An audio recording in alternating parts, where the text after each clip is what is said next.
Hello, welcome to Enchantment of Eternity's review for Star Trek Discovery Season 3, Episode 8, Sanctuary. This video is part of a series of videos where I review episodes of Star Trek Discovery, so I'll have to start with a spoiler warning for Discovery up to Season 3, Episode 8. If you haven't seen up to this point, you will not want to watch this video, otherwise... bargain no. Sorry. Otherwise, some things may be spoiled for you. So... place you name, money I name, otherwise bargain no. And if you're not a true Trekkie, if you don't get that reference. But anyway, sorry. I always think about that. Anyway, this episode of Discovery, you know what? I am not like obligated to review Discovery every single week. I choose to. It's my personal choice. No one's putting a gun to my head and forcing me to do with it.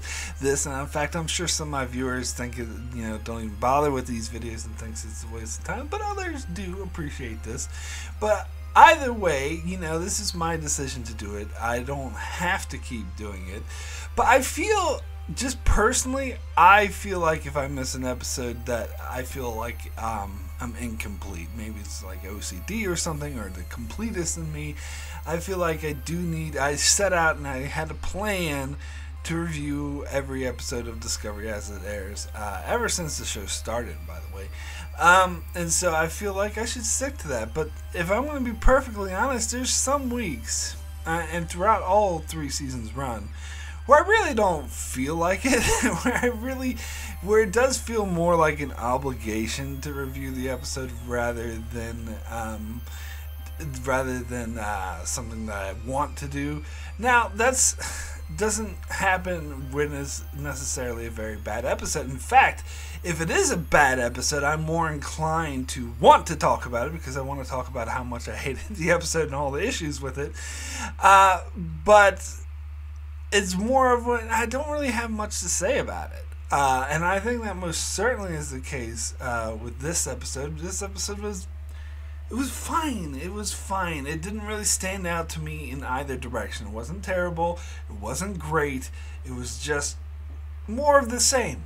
It's just, that's the best way to describe it. It's more of the same. The only thing, and I'll start with this, the only thing that really piqued my interest in this episode was the tease about the burn and how they they pinned down the where the burn happened, where it originated from. There's some nebula, and they find there's a signal coming out, and they find that it's actually the same music that we've heard several places. We heard from Madeira, and we heard from those Barzans on that weird ship.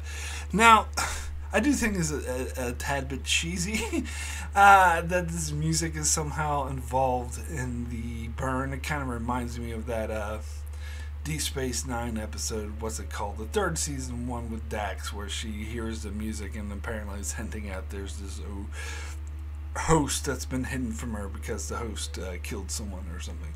Odan? Is that his name? I don't know. Anyway, no, Odan was the dude from the host. I can't remember.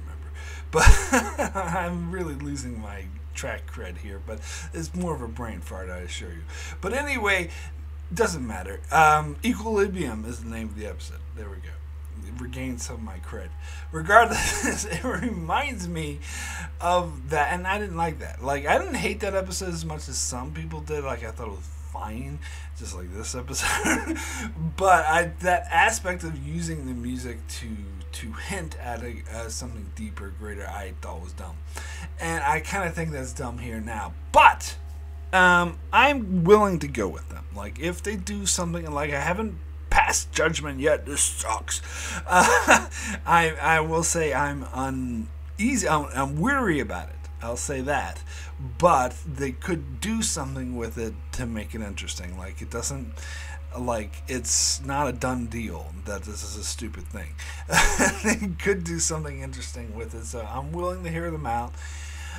But, that's not really what this episode was about. Now, and then they Saru managed to like whittle the signal down to identify it as a specific Starfleet distress signal, which is also very interesting and hints at a deeper mystery.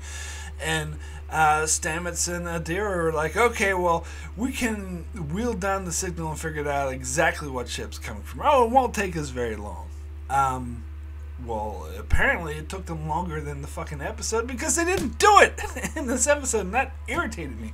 I gotta be honest, like, I was way more interested in this than anything else that happened in the episode, so I wanted them to get back to this, and at least, like, this is what I expected them. I knew they weren't going to resolve this whole situation in this episode because that's not what this episode's about. Very clear that this is just hinting at the larger through story of the season that's going to be resolved in other episodes. I knew that, so I had no expectations about that, but at the very least I expected them, and this would be very typical of Discovery and a lot of serialized shows actually, that at the end of the episode Adira would come in and be like, oh, I figured out it's from this ship, dun dun dun, and then they, you know, leave that as a cliffhanger for the following episodes. But apparently they're going to drag this out even longer. I think next week's episode is going to be all about Georgiou, which is another thing this episode I didn't care about. So it seems like they're going to push this off very longer. So all of my praise about Season 3 Discovery is starting to whittle away. In the first few episodes I said that I thought they had great and amazing pacing. Not anymore. Now I'm starting to have an issue with the pacing. Now it seems like they're doing the same sort of thing. They're stretching things out the same way they stretched out the whole, oh, let's take 8 episodes to find Spock, or however many it was in Season 2. They're doing that again, and it's annoying me. I mean, this episode with the Book trying to save his brother and his home planet, like, it's almost like the exact same premise as the one we got a couple weeks ago when he went to that, you know, prison planet or whatever and saved the Andorian guys. Like, it's just, they're just repeating the same, like, story beats over again. And I gotta be honest, because I was talking to my dad who watches Discovery and Mandalorian with my mom, but my dad specifically said that he liked Discovery better than Mandalorian, that he wasn't that interested in the Mandalorian because they were just, the story wasn't really going anywhere, and it's just every episode was repeating the same beats. But now I feel like Discovery's doing that too. Discovery's starting to, because Mandalorian is pretty much the same premise every episode. There's people in trouble, Western-like scenario, and the Mandalorian and another outlaw come in and save the village or whatever. I've done that so many times. But it seems like Discovery is falling into that trap too, where, oh, Book has friends or family who's in trouble, so they have to go and, of course, this time they didn't defy orders. You know, Burnham did it by the book this time. Book, get it hot, and so. Anyway, other than defying orders, so that makes it different, a wee bit different, but it's basically the same premise. It's the same thing, and I had no interest. I had no interest in Book's brother. I had no interest in the famine or the weird things that apparently they have these empathic abilities where their foreheads glow. I don't care. I really, really don't care about any of that. And this huge villain they're trying to build up, Osiris or whatever her name is, and how she's like, whoa, whoa, whoa. I don't care about her. She's not a good villain. I don't know. I'm not interested in this. I want to find out who got the goddamn burn. I don't know. Like, I hope they find some way to make these Orion, because I didn't really care. And they had that very stereotypical cliche scene where she killed her nephew as the very evil villain, because this is, movies and TV shows always fall back to tropes like this just to show you how evil the villain is, to show them killing someone, like their own henchman who failed them, to see, oh, look how evil, she's killing her own nephew. I don't care. I don't care. It's just so stereotypical. Like, the only thing I did care about, I don't think they addressed enough. And the Georgiou thing, I really don't care about that, and how she's just being rude to Colbert. No, I'm gonna kill you, blah blah, when he's trying to, like, I don't care. I don't care. So, yeah, I think that's all I have to say about this episode because I don't really care to talk about it anymore because I didn't really find any of that interesting. The only part I found interesting were just setups for future episodes, which it looks like they're going to take a long time to get into. Anyway, the Adira, I guess I'll talk a bit about the Adira and Stamets. I do like the relationship they're forming. It's almost like a sort of mentor. And I like how Stamets is portrayed as not as a total dick anymore like he was in season 1. He's more has this fatherly relationship with Adira, and the Culber sort of got in on that action as another parent figure, which I like. I thought that was very interesting. I thought it was weird that Adira is just now pointing out, hey, don't use she pronouns, use they pronouns, because I actually felt weird as a reviewer as using she pronouns because I was told that this character was non-binary, but they were using she pronouns in the show. I was like, well, if they're doing it in the show, I guess maybe she's not non-binary, but apparently they are non-binary, and they said, please use them, they pronouns for me, why it took them so long to say that. Why not just say that in the first place? I don't know. But whatever. I mean, and to be clear, I think that's a fault of the writers. That they should have brought this up earlier. But whatever, doesn't matter. So yeah, my rating for Sanctuary out of 10, I'm gonna give this a 6. Good. I mean, I can't keep comparing it to episode 1 because I don't know if it's worse than episode 1, even though I did give that a higher rating.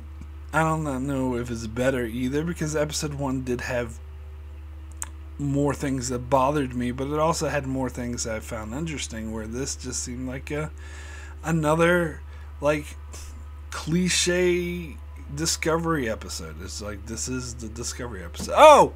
One more thing I talk about, Detmer going on her sort of rogue pilot. Like, that whole thing seemed like a waste of time. Like, oh, let's have someone to go against the rules and do it on bookship. Therefore, it's not officially Starfleet that's attacking them. Therefore, they can't retaliate against Starfleet.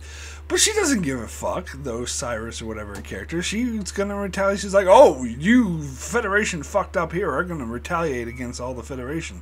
She doesn't give a shit that it's not a Federation ship or attacking her, and that's a rogue Starfleet officer. So that was all a waste of time. And they all looked at Detmer like she was the obvious choice.